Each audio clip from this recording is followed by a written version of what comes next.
Eto talaga yung pinakaayaw ko sa mundo, no? Itong ingay ng alarm. Kaya Diyos ko, mag-duty na naman tayo. Sino man kasi ang nag-invento nitong alarm? Uy, na pwede lang naman sana malate. Agoy. At eto na naman ang Disney Princess nyo na na-assign ni Fairy Godmother dito sa Thailand. Kaya samahan nyo na naman ako sa araw ko ngayon. Good morning, everyone. So, eto pala talaga yung pinaka-favorite part ko sa morning, no? Ang tumingin sa bintana kasi sobrang refreshing talaga for me. Ito din yung talagang nagpapag-good vibes sa akin. At nakita ko nga si tatay dito, no, na nagwo-walking. See? Talo pa yung mga bata-bata dyan na nagpa-alarm ng 4 a.m. pero pinatay kay para matulog ulit. Goy. Good morning, Thailand. Good morning, birds. Morning, Lord! Good morning to my plants.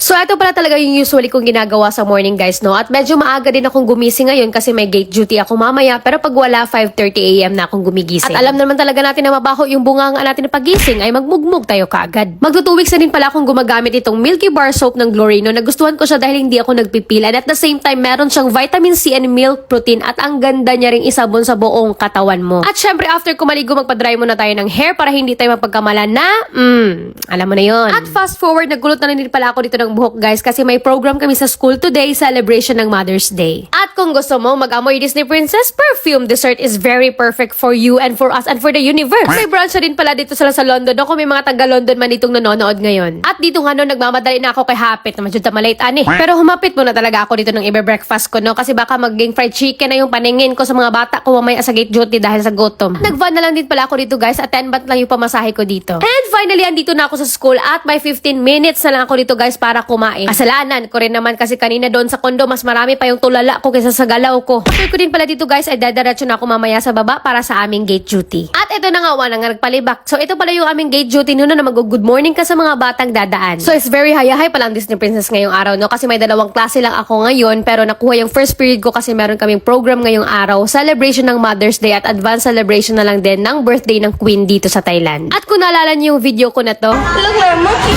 Look, we're monkey. so ito pala yung bata na nagsabi sa akin na para daw kong unggoy. Agoy. Pero alam niyo ba, very sweet at matalino itong bata na ito. Alam naman talaga natin na yung mga bata honest ang talaga yan sila sa mga gusto nilang sabihin. Pero alam niyo ba, pag nakikita niya kaagad ako, hinahag kaagad ako nitong bata na ito at sinasabi sa akin, Teacher John, please don't go. Why you are so kind to me, na? Hi. Fast forward, after din pala sa aming program, ay dumiretso kaagad ako sa aking pangalawang klase. Can you touch your shoulder? Can you turn your hands?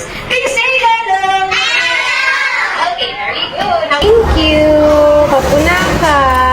At after din pala dito sa aking last na klase, guys, ay uuwi na muna ako sa condo dahil doon ako magla-lunch. Aakit na sana ako dito, no? Sos, kay timing tumawag man ang JNT, guys. At dumating na pala ang aking gipang add to cart. Agoy. At wala nang pagdalaw-dalawa yan. Buksan na kaagad yan. At siguraduhin mo lang talaga na hindi mo pagmahayan yung gipang order mo dyan. Pero so far, hindi man ako nagmahay. No, kaya tignan nyo naman, ginamit ko kaagad. After ko din pala ditong magluto, guys, mag-lunch at magpahinga saglit, ay babalik na din ako ng school at mag-aantay na lang din ang uwian ng mga bata. Og, finally, tapos na rin talaga yung duty ko ngayong araw, no? Umuwi lang din pala ako saglit dito sa condo para maligo at magbihis. So, magji-gym pala ako ngayong araw. Actually, merong gym dito sa amin sa condo namin, pero maliit kasi siya, guys. Kaya mag-aantayan talaga kayo kung gusto nyong gumamit ng equipment nila. At saka nga pala, no, kaya hindi po ako nakakapag-upload ng mga nakaraan kay gisipon man in town ng inyong Disney Princess. Dahil sa pabago-bago ng panahon dito. Nag-decide na din pala talaga ako, guys, no, na mag-enroll sa gym. Kasi kung mag-home workout lang ako, ang gagawin ko kasi minsan hindi ako consistent. Lalo na yung kaharap ko pa yung bed ko, ses. Maglaban talaga ang aking isipan kung i-workout ko ba ito o magpahinga na lang ako. Agoy. At dito na napatingin talaga yung staff sa akin. Ay,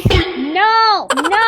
napaisip talaga siya siguro dito, bakit ba dito siya nakabilang kad? Ay, sa dihang, mali pala yung ginagawa ko dito, guys. Dapat pala naka-close yung aking paa.